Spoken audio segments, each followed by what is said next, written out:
Hello and welcome to Over 50. I'm Scott Haney. It's Senior Friday, and I'm Renee Danino. How are you, Renee? I'm great. It's so nice to see you. Nice to see you. Kara has the day off today, so Renee Danino is filling in, and I'm so very excited to have it. We both have our readers. We have our readers. You know, we've been working together so long, we discovered at the same time we needed readers. Absolutely. So you just get your readers, and you get the scripts, and you're ready to go. That's all there is to it. All right. Today, National Flip-Flop Day, and I have a funny story to share about my flip-flops. Oh, I would love to hear about your flip-flops. Well, I wore flip-flops into work one day with my suit, and Deborah Johnson, who was a former news director, looked at me and she said, "You will never do that again." And I was like, I will never do that again. And then I was wearing my flip-flops and I was driving, and my flip-flop got caught underneath the brake pedal and the gas pedal. Nightmare. And I careened into 3 cars in New York City. Oh my God, that sounds like out of a Final Destination movie. I was moving slowly, so I just sideswiped the cars, but I had to get out and exchange information. And so flip-flops are good in some aspects, but for me, they're not so good. I'll take it from here. The day is celebrated every third Friday in June and pays homage to the favorite lightweight footwear. We should all be thankful to have something to slip our feet into, excluding Scott. Anyway, there's thong-type sandals that have been around for thousands of years. Yeah. There's the flip-flop, flat-soled sandals. The only thing that makes me a little nutty, though, is when they don't fit well. Because then you hear that. Right. Now, obviously, the flip-flop that we're talking about is when the strap goes between the big toe and the second toe. That bothers my toes. Does it really? I like the, yeah. I prefer that. Well, right. that went well. Dad, the flip-flops. Dad, feel free to stay on the couch because dad bods are in, which is what I think I now have, even though I'm not a father. You look fantastic. Whatever. A study found 72% of women and 68% of men accept the, quote, dad bod.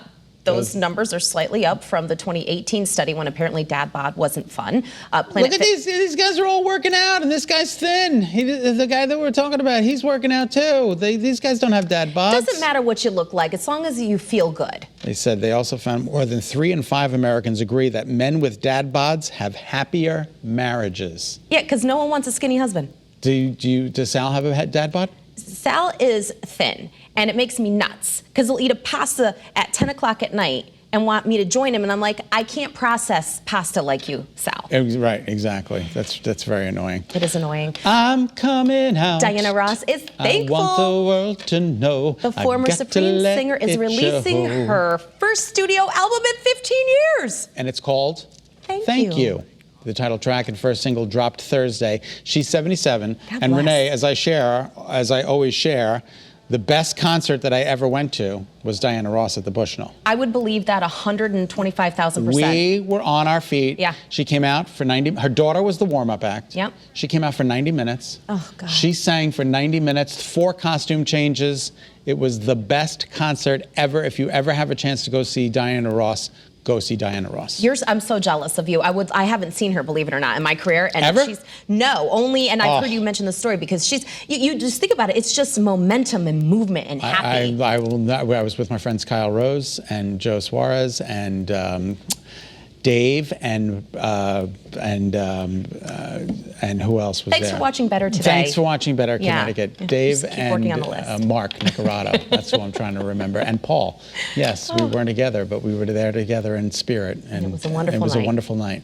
What's coming up with Paramount Plus? They confirmed in February that a Frasier revival series is happening, and Kelsey Grammer, of course, Dr. Frasier Crane himself, gave us a little tossed salad and lemonade. Sorry. Well, aren't you doing an appearance? You have a role on that, right? You I wish I had a role on Frasier. I wish I had Frasier's residuals.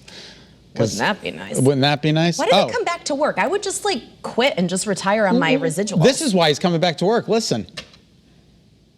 John is gone.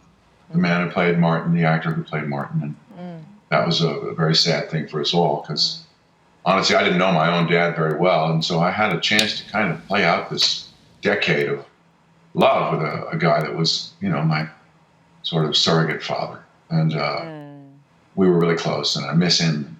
So we're going to deal with that in the first show, and it looks like most of the other cast is going to come back. They've all been invited.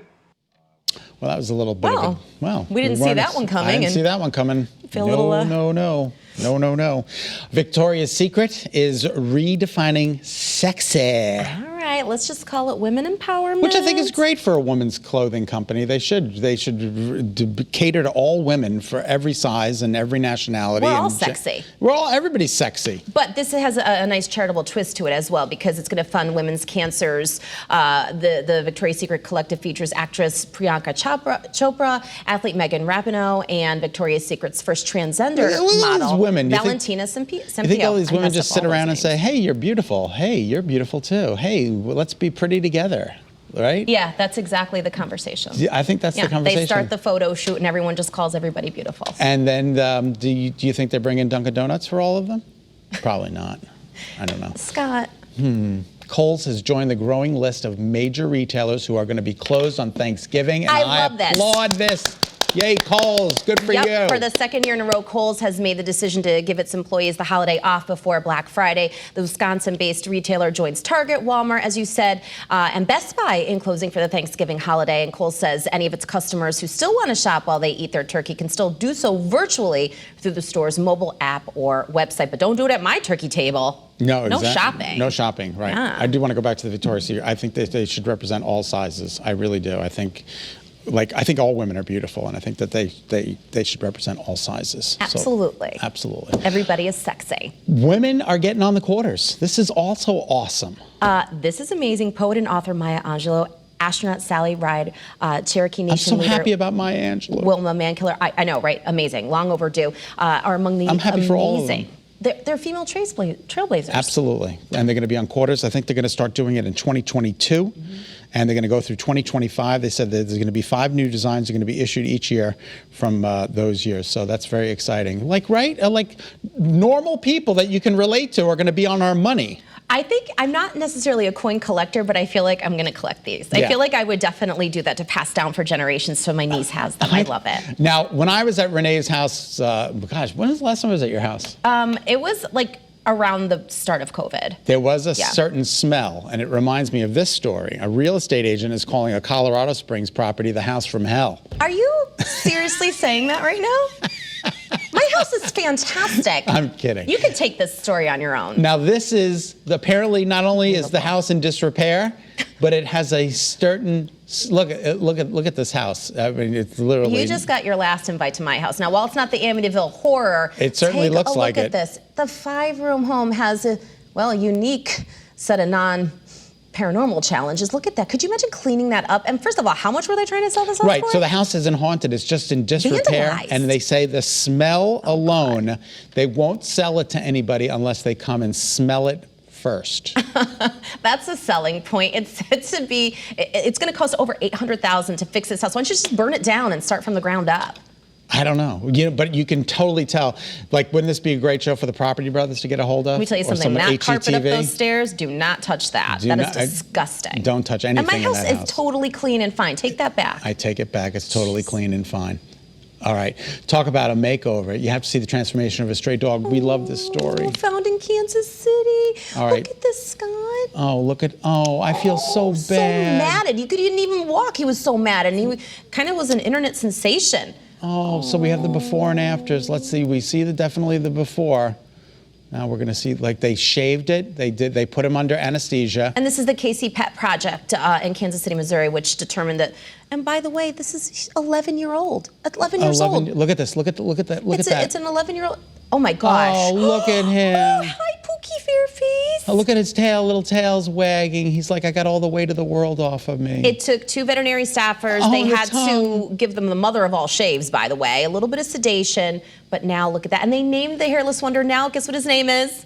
What? Simon. Oh, that is adorable. I'm just so happy for him. He's 11 years old. They have many people that are going to Oh, I'm sure that dog is definitely going to get. He was abandoned and living on his own for months. They said he does need a little dental surgery, so you're going to have to get ready for that. You can identify with that. I certainly can. That's absolutely right. All right, so win a sweet night out with the Hartford Yard Goats. Summer's in the air, and Yard Goats baseball is the perfect way to celebrate. Yep, I Heart Communities, which is something I'm proud to be the Director of Community Affairs for. We're going to take you out to the ball game on us. You just have to nominate a group group who you think deserves a night out of fun, and the Yard Goats and iHeart Communities will throw you a party. This is great. In the suite, it's July 1st. The Yard Goats will host the Pittsburgh Pirates affiliate, the Altoona Curve, at Dunkin' Donuts Park at 7:05. But you arrive early. We will treat you to hot dogs, popcorn, pretzels, soft drinks will be provided. I'll be on site. We've got contest prizes. You'll have the best seat in the house. And if you follow me on my Renee Danino Facebook page or my blog, you can enter, but you can nominate a nurse, a doctor, a first responders that made a difference during the pandemic, or a nonprofit. We opened it up to anybody who you feel deserves a night out, and it's for up to 18, 19 people. That is fantastic. Yeah. What a great cause that is.